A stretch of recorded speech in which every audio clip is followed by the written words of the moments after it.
Hello everyone. তো চলো নতুন একটা ভিডিও নিয়ে আবার চলে এসেছি। নর্মাল আমরা পটল চিংড়ি কিন্তু সবাই খেয়ে থাকি, কিন্তু এই দুধ পটল চিংড়িটা অসাধারণ। নর্মাল পটল চিংড়ির মতো একই রেসিপি, শুধু একটু এদিক ওদিকের জন্য খেতে এতটা ভালো লাগে। তো চলো আমি একে একে আলু পটল লবণ দিয়ে ভালো করে ভেজে নিলাম। তো তারপরেই এখানে আমি চিংড়ি মাছগুলো ভালোভাবে ভেজে নেব। তো একে একে আমার সব কিছু ভাজা হয়ে গেছে।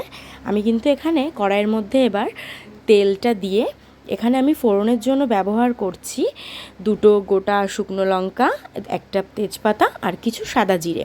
তো এটা একটু লাল লাল হয়ে এলে কুচিয়ে রাখা পেঁয়াজগুলো আমি তেলের মধ্যে দিয়ে দেবো।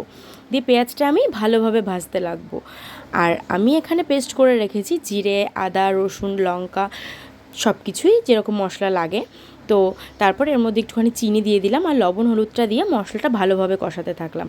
আর এই যে আমার ভেজে রাখা আলু পটল চিংড়ি সব কিছুই কিন্তু আমি একসাথে দিয়ে ভালোভাবে জিনিসটাকে কষিয়ে নেব। তো এখানে কিন্তু আমার দেখতেই পাচ্ছ কষানো রেডি হয়ে গেছে। এখন আমি অল্প করে একটু জল দিয়ে দেবো, দিয়ে শুধু ঝোলটা ফোটার অপেক্ষায়। তো চলো এখানে কিন্তু আমার ঝোলটা অনেকটাই কমে এসেছে। এইবার চলে এসেছি মেন পার্টে। হ্যাঁ, এই দুধটা দেওয়ার জন্য কিন্তু টেস্টটা অসাধারণ লাগে। তো চলো এখন এই যে আমার তরকারি কিন্তু রেডি। সানরাইজের শাহি গরম মশলা দিয়ে চটপট নামিয়ে নেব দুধ পটল চিংড়ি। তো বাই, ভিডিওটা ভালো লাগলে একটা লাইক করো।